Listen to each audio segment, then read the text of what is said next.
प्रिय आप सभी को जय मसीह की। जैसा आप जानते हैं कि हम पौलुस द्वारा लिखी गई रोमियो की पत्री में परमेश्वर के अनुग्रह का अध्ययन कर रहे हैं और इस श्रृंखला में ये हमारा 6वां पाठ है, जिसका शीर्षक वही है, अनुग्रह की प्रतिक्रिया भाग 3। यदि शुरू से आप इस अध्ययन में शामिल हैं तो बाइबल में रोमियो की पत्री में हम प्रियो इस समय 4थे अध्याय पर हैं। आइए इस पाठ में आगे बढ़ने से पहले हम पिछले पाठों की जल्दी से एक समीक्षा कर लेते हैं जो पौलुस ने परमेश्वर के अनुग्रह के बारे में बताया है। जैसा हमने पिछले पाठों में जाना है कि परमेश्वर के अनुग्रह की प्रारंभिक अभिव्यक्ति, इनिशियल एक्सप्रेशन ऑफ ग्रेस, स्वयं सृष्टि की रचना थी और मनुष्य को उस सृष्टि पर प्रधान या उस सृष्टि पर प्रमुख ठहराना है। मनुष्य ने परमेश्वर की आज्ञा का उल्लंघन करके अनुग्रह के उपहार को अस्वीकार कर दिया था और परिणाम स्वरूप परमेश्वर के अनुग्रह से सिर के बल प्रियो गिर गया, जो आत्मिक और नैतिक पतन के चक्र में प्रकट हुआ और आज तक यीशु के दूसरे आगमन तक प्रियो ये पतन का चक्र जारी है और जारी रहेगा।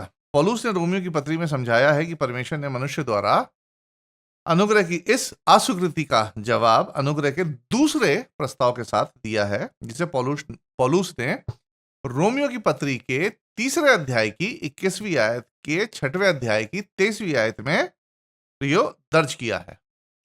इन आयतों में पौलुस ने बताया है कि अनुग्रह की इस दूसरे प्रस्ताव के साथ परमेश्वर ने यीशु की क्रूस पर मृत्यु के माध्यम से मनुष्य के पाप के नैतिक ऋण यानी मॉरल डेब्ट का परमेश्वर ने भुगतान किया है। रोमियो 3:21 से 25। फिर परमेश्वर ने यीशु मसीह पर विश्वास के आधार पर पापी मनुष्य को निर्दोष यानी निर्दोष मतलब धर्मी भी, निर्दोष या धर्मी घोषित किया है। रोमियो 3:25 से 26।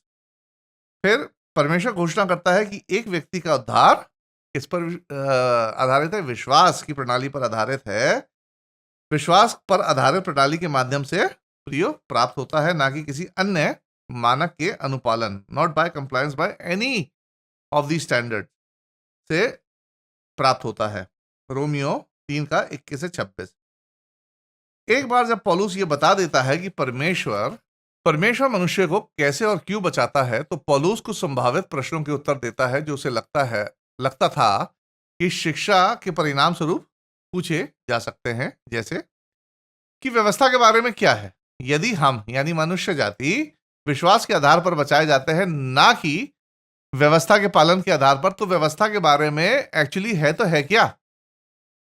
तो क्या हम व्यवस्था को अब व्यर्थ ठहराते हैं? क्या अब हम व्यवस्था की हमें आवश्यकता नहीं है, या क्या अब व्यवस्था का कोई अब उद्देश्य नहीं बचा है? देखा जाए तो यह पौलुस की इस शिक्षा के आधार पर एक प्रिय स्वाभाविक प्रश्न होगा। इस प्रश्न के जवाब में पौलुस कहता है कि व्यवस्था की भूमिका एक्चुअली क्या थी। व्यवस्था की भूमिका वास्तव में पाप को प्रकट करना है, यानी व्यक्ति के पाप को प्रकट करना व्यवस्था की एक्चुअली भूमिका है। रोमियो 3:20 में पौलुस बताता है कि व्यवस्था के कामों से कोई भी प्राणी परमेश्वर के सामने धर्मी नहीं ठहरेगा, क्योंकि व्यवस्था के द्वारा पाप का ज्ञान क्या होता है? प्रकट होता है। इसलिए व्यवस्था हमेशा सुसमाचार की सेवा में आवश्यक होगी।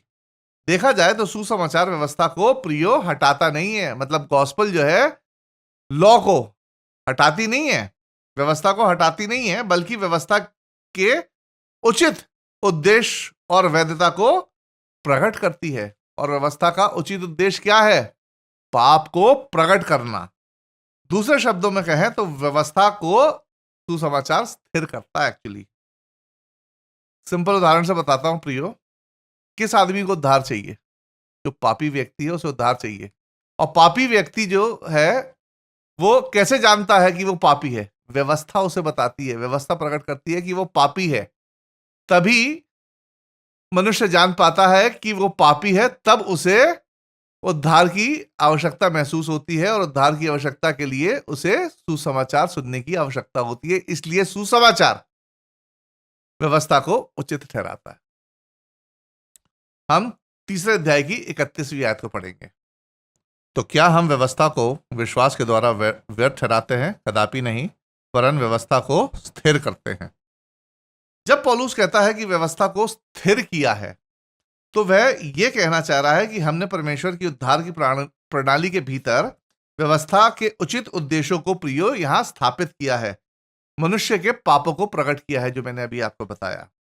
अब अगला प्रश्न स्वाभाविक रूप से किसकी ओर से आता है? यहूदियों की ओर से आता है प्रियो, जो पौलुस की इस शिक्षा पर पूछा जाता है कि अब एक्चुअली इब्राहिम के बारे में क्या। चलो, व्यवस्था की बात हो गई, अब इब्राहिम के बारे में क्या? क्या परमेश्वर की इच्छा के अनुसार, परमेश्वर की इच्छा के अनुसार उसके आज्ञा पालन ने उसकी धार्मिकता को स्थापित नहीं किया क्या? और क्या है यह उद्धार केवल यहूदियों के लिए आरक्षित नहीं है? पौलुस के पत्र का अगला भाग यानी चौथा अध्याय इसी विषय से प्रियो संबंधित है, यहूदियों के सवाल से संबंधित है, जिसमें पौलुस उत्तर देता है इन सवालों का। हम चौथे अध्याय की पहली 3 आयतों को पढ़ेंगे। इसलिए हम क्या कहें, हमारे शारीरिक पिता इब्राहिम को क्या प्राप्त हुआ? क्योंकि यदि इब्राहिम कामों से धर्मी ठहराया जाता तो उसे घमंड करने की जगह होती, परंतु परमेश्वर के निकट नहीं। पवित्र शास्त्र क्या कहता है? यह कि इब्राहिम ने परमेश्वर पर विश्वास किया और यह उसके लिए धार्मिकता गिना गया। जब पौलुस कहता है इब्राहिम की धार्मिकता, यहां धार्मिकता शब्द का मतलब इब्राहिम की निर्दोषता और उसकी स्वीकार्यता, यानी स्वीकार्यता मतलब परमेश्वर के आगे ग्रहण योग्यता, इनोसेंस और एक्सेप्टेबिलिटी से है। पौलुस बताता है कि इब्राहिम की धार्मिकता या स्वीकार्यता, ग्रहण योग्यता उसके विश्वास पर आधारित थी, ना कि उसके कामों पर। और यही बात इब्राहिम ने परमेश्वर के साथ अपने अनुभव के माध्यम से सीखी थी। प्रियो, सबसे पहले मैं आप चाहता हूं कि आप विश्वास की परिभाषा को याद रखें, जिस पर एक्चुअली हम लोग का भी उद्धार टिका हुआ है। हमारा भी उद्धार उसी विश्वास पर निर्भर है। और विश्वास की परिभाषा क्या है कि विपरीत परिस्थितियों या संकेतों के बावजूद, विपरीत परिस्थितियों या संकेतों के बावजूद भी परमेश्वर ने जो कहा है उसे सच मानना और विश्वास के आधार पर परमेश्वर के वचनों के अनुसार उस पर चलना है। यह है विश्वास की परिभाषा। हम चौथे अध्याय की 4 से 8 आयतों को प्रियो यहां पढ़ेंगे। काम करने वाले की मजदूरी दान देना नहीं परंतु हक समझा जाता है, परंतु जो काम नहीं करता वरन भक्तिहीन के धर्मी ठहराने वाले पर विश्वास करता है, उसका विश्वास उसके लिए धार्मिकता गिना जाता है। जिसे परमेश्वर बिना कर्मों के धर्मी ठहराता है, उसे दाऊद भी धन्य कहता है। धन्य है वे जिनके अधर्म क्षमा हुए और जिनके पाप ढांपे गए। धन्य है वह मनुष्य जिसे परमेश्वर पापी ना ठहराए। तो यहां पौलुस अपने तर्क में कहता है कि जो व्यक्ति नियमों के या मतलब व्यवस्था के पालन से अपनी धार्मिकता को अर्न करता है, अर्जित करता है, उसे धार्मिकता या निर्दोषता, कुछ भी कह लें, उसे धार्मिकता उपहार के रूप में नहीं दी जा सकती है, बल्कि ये उसके लिए क्या होगी, एक तरीके से मजदूरी होगी। उदाहरण के तौर पर मैं आपको समझाता हूं। यदि आप एक मजदूर को हायर करते हैं और उससे कहते हैं कि सुबह जाके वो गड्ढा खोदे, उसने आपकी बात का पालन किया और उसने गड्ढा खोदा। अब आप शाम को कहते हैं कि तुमने ये जो गड्ढा खोदा है इसके लिए मैं तुम्हें ये गिफ्ट देता हूं पैसे, तो नहीं प्रिय, ये उसके लिए गिफ्ट नहीं है। एक्चुअली ये उसके लिए मजदूरी है जो आप उसे दे रहे हो, गिफ्ट नहीं है। यानी जो व्यवस्था नियमों के पालन की सफलता के आधार पर मनुष्य को मिलनी चाहिए, यानी जो व्यवस्था नियमों के पालन की सफलता के आधार पर मनुष्य को मिलनी चाहिए, वो क्या है, उपहार नहीं है, वो एक्चुअली उसके लिए मजदूरी ठहरती है। पौलुस केवल काल्पनिक रूप से कह रहा है कि यदि कोई व्यवस्था का पूर्ण निर्दोषता से पालन कर सकता है या करता है, स्वाभाविक प्रश्न है ये प्रियो, काल्पनिक तरीके से पूछ रहा है ये कि यदि कोई व्यवस्था का पालन पूरी परफेक्शन से करता तो परमेश्वर उसे धर्मी ठहराने का और निर्दोषता प्रदान करने का एक्चुअली ऋणी होता। परमेश्वर ऋणी होता कि वो उसके लिए क्या ठहरती, उसकी मजदूरी ठहरती, और परमेश्वर ऋणी होता उसको देने के लिए, क्योंकि उस व्यक्ति ने इसे अर्जित किया है, उसे अर्न किया है।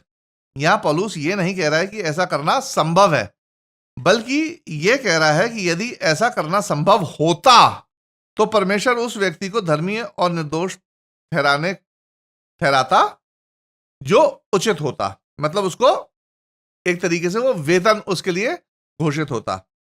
अब जब व्यक्ति परमेश्वर के वादे पर विश्वास करके धर्मी ठहरता है, निर्दोषता को हासिल करता है, तो यह परमेश्वर का अब क्या बन जाता है? उपहार बन जाता है।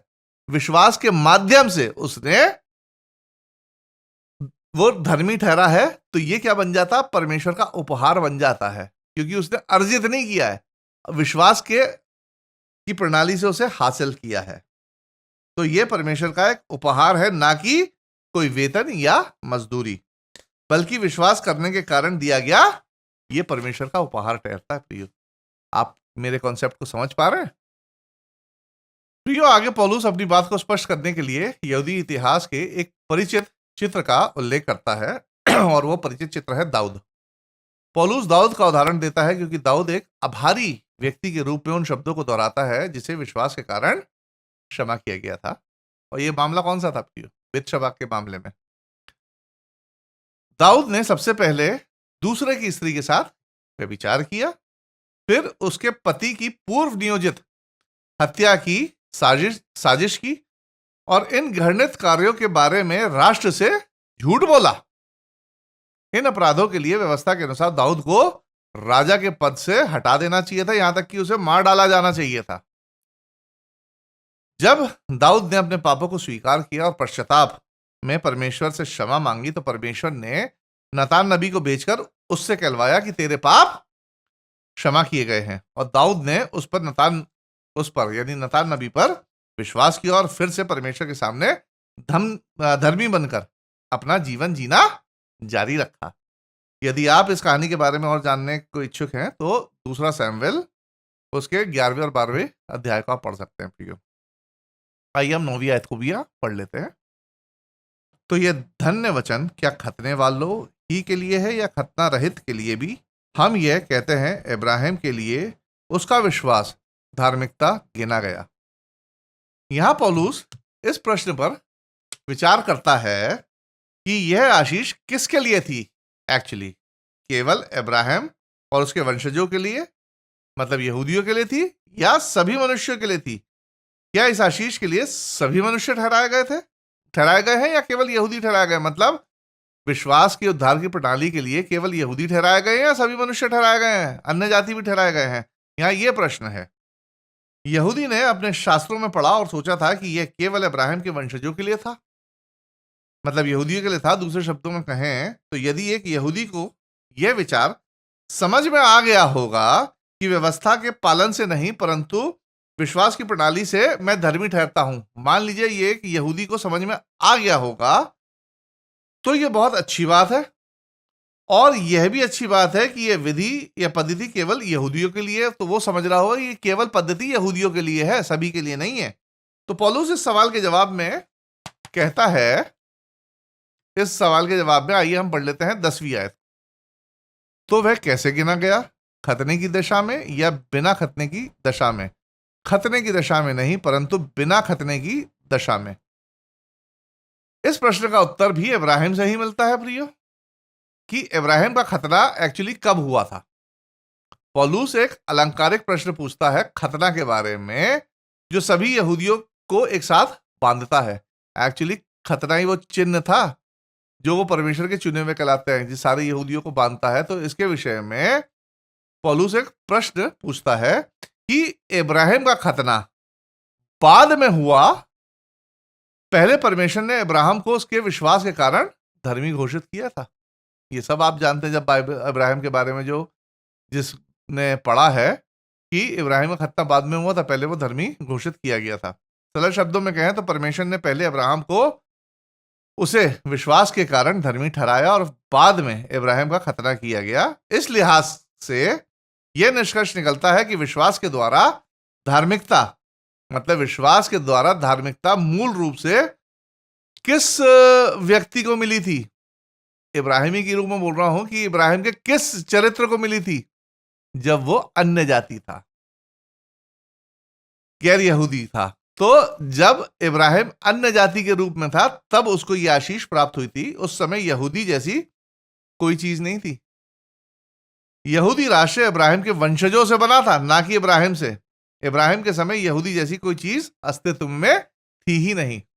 तो इब्राहिम भी विश्वास के द्वारा धर्मी ठहराया गया था प्रियो।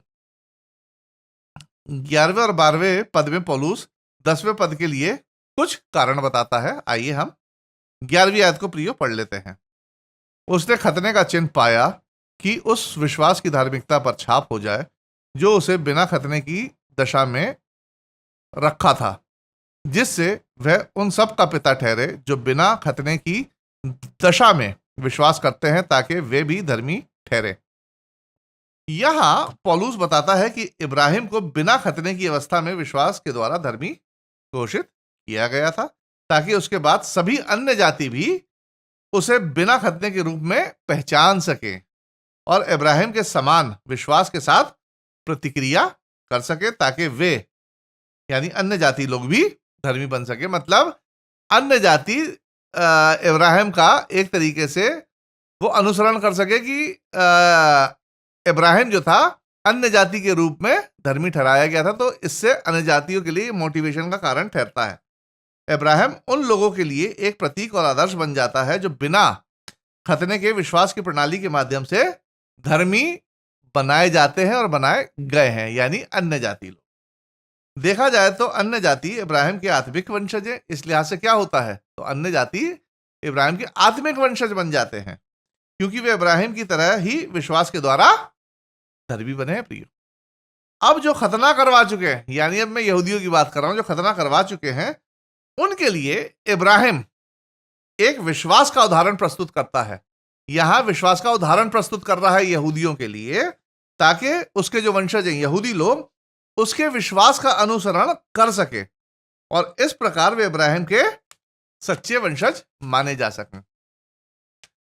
इस प्रकार जो लोग खतने और सांस्कृतिक रूप से, यानी यहूदी लोग की बात कर रहा हूं, खतने और सांस्कृतिक रूप से कौन वंशज है, यहूदी लोग, और आत्मिक रूप से यानी अन्य जाति आत्मिक रूप से वंशज हैं, इब्राहिम से ये दोनों ही संबंधित हो जाते हैं विश्वास के माध्यम से प्रियो। इब्राहिम इन सब का पिता बन जाता है। ऐसा क्यों है? क्योंकि जिस तरह से इब्राहिम धर्मी ठहराया गया था विश्वास के माध्यम से, ठीक उसी तरह से यहूदी और अन्य जाति भी धर्मी बनते हैं। कैसे? विश्वास की ही प्रणाली से। हम 4थे अध्याय की 12 से 17 आयतों को यहां पढ़ेंगे। और उन खतना किए हुओं का पिता हो जो ना केवल खतना किए हुए हैं, परंतु हमारे पिता इब्राहिम के उस विश्वास की लीक पर भी चलते हैं जो उसने बिना खतने की दशा में किया था, क्योंकि यह प्रतिज्ञा है कि वह जगत का वारिस होगा। ना इब्राहिम को ना उसके वंशजों को व्यवस्था के द्वारा दी गई थी, परंतु विश्वास की धार्मिकता के द्वारा मिली। क्योंकि यदि व्यवस्था वाले वारिस हैं तो विश्वास व्यर्थ और प्रतिज्ञा निष्फल ठहरी। व्यवस्था तो क्रोध उपजाती है, और जहां व्यवस्था नहीं वहां उसका उल्लंघन भी नहीं। इसी कारण प्रतिज्ञा विश्वास पर आधारित है कि अनुग्रह की रीति पर हो, कि वह उसके सब वंशजों के लिए दृढ़ हो, ना कि केवल उसके लिए जो व्यवस्था वाला है, वरन उनके लिए भी जो इब्राहिम के समान विश्वास वाले हैं। वही तो हम सब का पिता है। जैसे लिखा है, मैंने तुझे बहुत सी जातियों का पिता ठहराया है। उस परमेश्वर के सामने जिस पर उसने विश्वास किया और जो मरे हुओं को जिलाता है और जो बातें हैं ही नहीं, उनका नाम ऐसा लेता है कि मानो वे हैं। प्रियो, इस विचार में बने रहें कि पौलुस इस बारे में बात कर रहा है कि कैसे यहूदी और अन्य जाति दोनों ही विश्वास के जरिए धर्मी बनते हैं। इसलिए यहां पौलुस दोहराता है कि हर एक जन के लिए उद्धार विश्वास की प्रणाली के माध्यम से प्राप्त होता है, हम सब जानते हैं। और जो लोग उद्धार व्यवस्था या नियमों का पालन करके पाने की कोशिश करते हैं, व्यवस्था के या कार्य पालन के द्वारा उद्धार पाने की कोशिश करते हैं, एक्चुअली वो क्या हो जाता है, फेल हो जाते हैं प्रियो, असफल हो जाते हैं, चाहे वे यहूदी हो या फिर अन्य जाति हो। पौलुस बताता है कि उद्धार उन लोगों से किया गया एक वादा है जो विश्वास करते हैं। और प्रियो, व्यवस्था नियमों के पालन के माध्यम से उद्धार को प्राप्त करने का प्रयास करना इस वादे को वेतन में बदल देता है। यदि कोई उद्धार अपने कार्यों से या व्यवस्था से पाना चाहता है तो ये फिर उपहार नहीं रहता, अनुग्रह नहीं रहता, ये वेतन में बदल जाता है। जैसा लिखा है कि जहां व्यवस्था नहीं वहां उसका उल्लंघन भी नहीं। इसका अर्थ है कि जब कोई व्यक्ति व्यवस्था के बिना उद्धार प्राप्त करता है, जब कोई व्यक्ति व्यवस्था के बिना उद्धार को प्राप्त करता है, यानी विश्वास के माध्यम से उद्धार को प्राप्त करता है, तो वह व्यक्ति ऐसा करके व्यवस्था का उल्लंघन भी नहीं करता है। एक तरीके से उदाहरण के तौर पर बताता हूं, एक बच्चे से अगर कोई कहे तुमने अपने माँ बाप की आज्ञा का उल्लंघन किया, उसका पालन नहीं किया है, जबकि माँ बाप उस समय घर में ही नहीं है, तो ये कैसी बात हुई? अब जब माँ बाप घर में है ही नहीं तो बच्चे ने उनकी आज्ञा का उल्लंघन भी नहीं किया प्रियो। तो इसी तरीके से जहां व्यवस्था नहीं है तो उसका उल्लंघन भी नहीं है। दूसरे शब्दों में कहें तो जो अन्य जाति विश्वास करते हैं, जो अन्य जाति विश्वास करते हैं, वे वास्तव में व्यवस्था का अपमान नहीं करते हैं। व्यवस्था में ऐसा कुछ भी नहीं है जो किसी को विश्वास के माध्यम से उद्धार की खोज करने से मना करता हो या रोकता हो। विश्वास के द्वारा उद्धार की यह प्रणाली सभी के लिए है, चाहे वो यहूदी हो चाहे अन्य जाति हो प्रियो। पौलुस बार बार एक ही चीज को प्रियो दोहराता है कि विश्वास के माध्यम से ही उद्धार मुमकिन है, उचित है और न्यायपूर्ण है। हम 18 से 22 आयतों को प्रियो यहां पढ़ेंगे। उसने निराशा में भी आशा रखकर विश्वास किया, इसलिए कि उस वचन के अनुसार कि तेरा वंश ऐसा होगा, वह बहुत सी जातियों का पिता हो। वह जो 100 वर्ष का था अपने मरे हुए से शरीर और सारा के गर्भ की मरी हुई किसी दशा जानकर भी विश्वास में निर्बल ना हुआ और ना अविश्वासी होकर परमेश्वर की प्रतिज्ञा पर संदेह किया, पर विश्वास में दृढ़ होकर परमेश्वर की महिमा की और निश्चय जाना कि जिस बात की उसने प्रतिज्ञा की है वह उसे पूरा करने में समर्थ है। इस कारण यह उसके लिए धार्मिकता गिना गया। इन आयतों में पौलुस अब्राहम के विश्वास के इतिहास और संदर्भ की प्रियो समीक्षा करता है। एक बार फिर हम विश्वास की परिभाषा को याद रखें कि विश्वास का अर्थ है परमेश्वर के वचन या परमेश्वर के वादों को सच मानना, भले ही आपकी परिस्थितियां परमेश्वर के वादे के विपरीत ही क्यों ना हो, फिर भी परमेश्वर के वचन को सच्चा मानकर उन पर अमल करना ही ये एक्चुअली विश्वास की परिभाषा है प्रियो। तो परमेश्वर ने कभी भी इब्राहिम को कोई व्यवस्था या नियम नहीं दिए थे। नियम और व्यवस्था किसको दिए गए थे? मूसा को, इब्राहिम को नहीं दिए गए थे कि ये मत करो वो मत करो, ऐसा कुछ परमेश्वर ने इब्राहिम को नहीं व्यवस्था दी थी। परमेश्वर ने इब्राहिम से वादा किया था हाँ कि उसे एक पुत्र देगा और उसके कई वंशज होंगे और वे एक राष्ट्र बनेंगे और उसके पास अपनी जमीन होगी। परमेश्वर ने इब्राहिम से कहा कि वह विश्वास करे कि परमेश्वर उसके लिए ये सारी चीजें करेगा, ऐसा सब कुछ करेगा।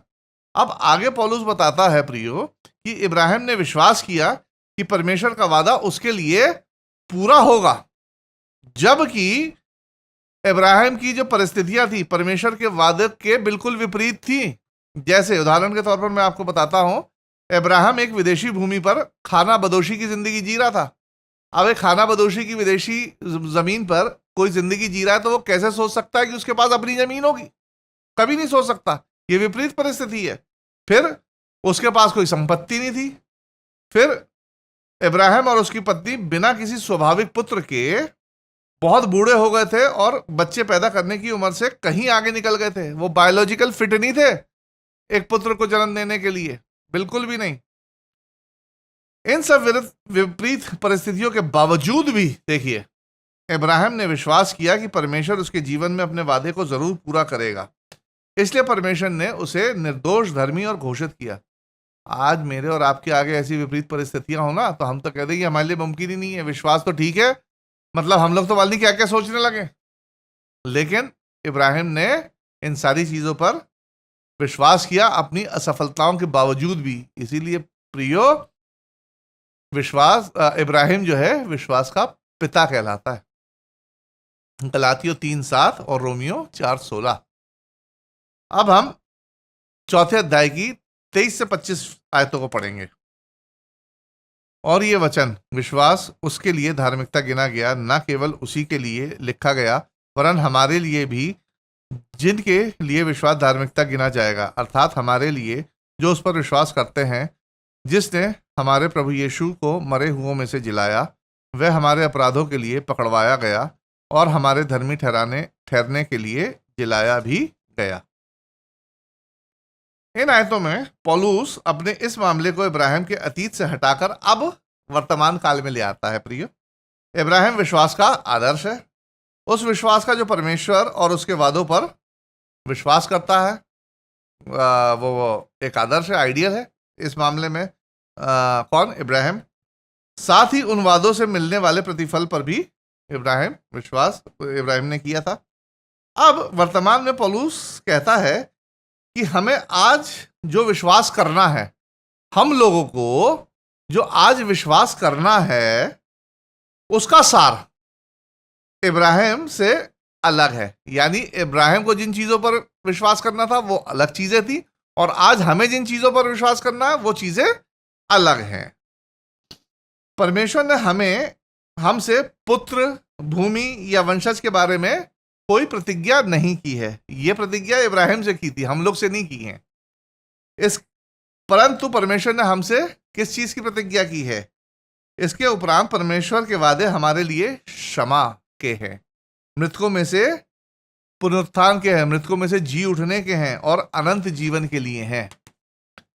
प्रियो, आज हम ईसाइयों की सबसे बड़ी समस्या यही है कि हमें विश्वास करने में प्रियो परेशानी होती है। और किस बात में परेशानी होती है? कि क्या हमारे पाप क्षमा हुए भी हैं या नहीं हुए।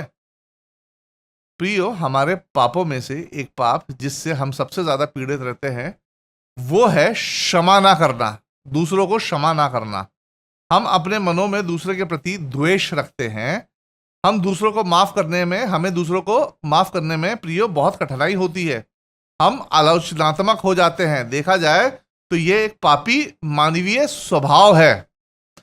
यदि आपको किसी और को माफ करने में प्रियो कठिनाई हो रही है, यदि आप किसी और को माफ नहीं कर सकते, दूसरों को माफ नहीं कर सकते हैं, तो निश्चित तौर पर जान लीजिए कि आप स्वयं को भी कभी माफ नहीं कर सकते हैं। और आप हमेशा से इस भ्रम में बने रहेंगे। हमेशा से आप में एक भ्रम बना रहेगा कि क्या मेरे पाप क्षमा हुए भी हैं या नहीं हुए हैं। परमेश्वर का वादा है प्रियो, हमको क्षमा करने का, मृतकों में से एक सचेत पुनरुत्थान और अनंत जीवन देने का, जिस पर हमें विश्वास करने के लिए कहा जाता है। भले ही परमेश्वर के वादों के विपरीत आज हमारे सामने कई सबूत मौजूद हैं। परमेश्वर ने वादा किया है कि क्षमा करेगा, मृतकों में से हमें जिलाएगा और हमें अनंत जीवन देगा। जबकि जब हम अपने सामने देखते हैं तो जो सबूत हमें दिखते हैं वो बिल्कुल परमेश्वर के वादे के विपरीत है। कैसे? मैं आपको बताता हूं कि हम अनंत काल तक जीवित रहेंगे। अरे कौन सोच सकता है कि हम अनंत काल तक जीवित रहेंगे जब हमारे आसपास के लोग मर रहे हैं, हम मरता हुआ उन्हें देख रहे हैं। हम कैसे पुनः जीवित होंगे? क्योंकि इस पर विश्वास करना बहुत कठिन होता है इत्यादि। खैर, हमारे सामने प्रभु यीशु मसीह का उदाहरण है, लेकिन कई लोगों के लिए तो 2000 साल बीत गए। मैंने और आपने यीशु मसीह को पुनः जीवित नहीं देखा है, महसूस किया, अनुभव किया है विश्वास के माध्यम से, लेकिन हमने अपनी आंखों से नहीं देखा। तो कई लोग तो कहते हैं हाँ ठीक है, हमने तो नहीं देखा यीशु मसीह कब जीवित हुआ, और हमने अपने जीवन में किसी भी मुर्दे को जीवित होता नहीं देखा, तो हम कैसे जीवित होंगे? बड़ी कठिनाई की बात है इस पे विश्वास करना। प्रियो, आज परमेश्वर के वादों के प्रति हमारी प्रतिक्रिया परिस्थितियां भी कुछ ऐसी ही हैं जैसे उस समय इब्राहिम की थी। आज हमारे पास परमेश्वर के वादों पर विश्वास करने का फिर भी एक अनुकूल लाभ है, एडवांटेज है, और वो है कि हम जानते हैं कि यीशु मसीह जी उठा है। हम यीशु मसीह के पुनरुत्थान के गवाह हैं। हमें ये बाप दादाओं से पढ़ाते हुए आया जा रहा है, जिस पे हमने विश्वास किया है कि हमारा यीशु मसीह जीवित है। बाइबल इस चीज को बताती है, हमने इस चीज पर विश्वास किया और हम इस चीज के गवाह हैं। हम इसकी गवाही दूसरों को देते हैं जो हो चुका है यीशु मसीह का पुनरुत्थान। इसलिए हमें परमेश्वर के वादों पर विश्वास करने के लिए प्रियो कहा जाता है कि परमेश्वर हमें यीशु मसीह पर विश्वास के माध्यम से धर्मी घोषित करता है, निर्दोष घोषित करता है। यीशु के दूसरे आगमन पर हम मृतकों में से पुनः जीवित होंगे। ये विश्वास करना ही हमें परमेश्वर के आगे प्रियो एक्चुअली क्या करवाता है? धर्मी ठहराता है। यहां हम थोड़ा रुकेंगे प्रियो, मैं आपके सामने कुछ प्रश्न रखना चाहता हूं, आप इन प्रश्नों का बिना किसी को बताए, किसी को बताना नहीं है, अपने मन में आप, जो मैं आपसे आपके सामने कुछ सवाल रखूंगा, आप अपने मन में इनका जवाब हाँ या ना में दे सकते हैं प्रियो। तो पहला सवाल है, क्या आप पुनरुत्थान पर विश्वास करते हैं? भले ही आपने अब तक किसी का भी पुनरुत्थान अपनी आंखों से ना देखा हो, क्या आप विश्वास करते हैं कि यीशु मसीह मरने के बाद दोबारा जी उठा है? इसका जवाब आप अपने मन में ही दीजिए, हाँ या ना में। दूसरा प्रश्न, क्या आप विश्वास करते हैं कि यीशु आपके सभी पापों का भुगतान करते हैं? क्या आप विश्वास करते हैं कि आपको अपनी सभी गलतियों के लिए परमेश्वर के भुगतान की अब आवश्यकता नहीं है, क्योंकि यीशु मसीह ने आपके झूठ, आपके चोरी, गर्भपात, व्यभिचार, आपके दुर्व्यवहार और आपकी असफलता, यानी आपके सभी पापों आदि की कीमत क्रूस पर यीशु मसीह ने चुका दी है? क्या आप विश्वास करते हैं कि यीशु द्वारा आप परमेश्वर के सामने धर्मी ठहरे हैं और आपका मेल परमेश्वर से हो गया है? तीसरा प्रश्न, क्या आपको विश्वास है कि आपका सबसे घिनौना पाप जो भी हो क्षमा किया जा चुका है? आप के जीवन का नासूर जो बना हुआ था, जो सबसे घिनौना पाप था, नासूर बना हुआ था, वो क्षमा किया जा चुका है? क्या आपको विश्वास है? तो ये बाइबल बताती है कि परमेश्वर ने हमारे पापों को उद्याचल से अस्ताचल जितनी दूर है उतनी दूर कर दिया है, यानी हमारे पाप परमेश्वर की दृष्टि से बाहर है और वो उन्हें कभी याद तक नहीं करता है। ही रिमेंबर्स देम नो मोर। आपको इन बातों पर विश्वास है? चौथा प्रश्न आपके सामने, क्या आपको विश्वास है कि आप निश्चित स्वर्ग जा रहे हैं? क्या आपको विश्वास है कि आप परमेश्वर के सामने निर्दोष, धर्मी और स्वीकार्य हैं? और यदि इसी क्षण, इस जस्ट वीडियो के बाद यदि आपकी मृत्यु हो जाती है या आप मृत्यु को प्राप्त हो जाते हैं, तो क्या आपको विश्वास है कि दूसरे क्षण आपकी आंखें स्वर्ग में खुलेंगी? पांचवा प्रश्न, क्या आपको विश्वास है कि उन भयंकर बीमारियों से जूझते हुए और एक दिन निश्चित मृत्यु के उपरांत परमेश्वर आपको हर प्रकार के दुख से राहत दिलाएगा और आपको पुनः जीवित करेगा, ताकि आप हमेशा के लिए स्वर्ग में परमेश्वर के साथ सचेत जीवन बिताएं? छठवां और आखिरी प्रश्न, क्या आपने पश्चाताप और डूब के बपतिस्मे में, मैं फिर से बोल रहा हूं, डूब के बपतिस्मे में, क्या आपने पश्चाताप और डूब के बपतिस्मे के माध्यम से यीशु मसीह पर अपना विश्वास व्यक्त किया है? प्रियो, यदि आपने इन 6 प्रश्नों का जवाब हाँ में दिया है, तो मुझे कहते हुए खुशी हो रही है कि आपके पास भी इब्राहिम जैसा विश्वास है। आप इब्राहिम के सच्चे आत्मिक वंशजों में से एक हैं। और यदि आपके जवाब ना में है या कुछ ना और कुछ हाँ में है, तो आपको अपने आत्मिक जीवन के बारे में दोबारा विचार करने की प्रिय आवश्यकता है, बिल्कुल आवश्यकता है। मसीह जीवन की यही खूबसूरती है, या तो आप पूरी तरह से अंदर हैं या फिर पूरी तरीके से बाहर है, बीच की कोई स्थिति नहीं होती। Either you are in, you are out, there is no middle condition. ये खूबसूरती है मसीह जीवन की। इसलिए अपने ना के जवाबों को जल्दी ही हाँ में बदल लीजिए, क्योंकि जीते जी जब तक आपका जीवन है आप ऐसा कर सकते हैं। मरने के उपरांत आपको किसी प्रकार का प्रयोग कोई मौका नहीं मिलेगा। बाइबल बताती है कि मनुष्य का जीवन भाप के समान है, जो थोड़े ही दिन का है और फिर लोप हो जाता है। याकूब 4:14। इसलिए अपने अनंत जीवन या अनंत मृत्यु का फैसला आपके हाथ में है, जिसका निर्णय आपको इसी जीवन में जीते जी लेना होगा। तो प्रियो, हमारा ये पाठ यहीं समाप्त होता है। परमेश्वर ने चाहा तो अगले पाठ के साथ आपके सामने फिर हाजिर होऊंगा। तब तक मुझे राजीव लैम्बर्ट की तरफ से आप सभी लोगों को जय मसीह की।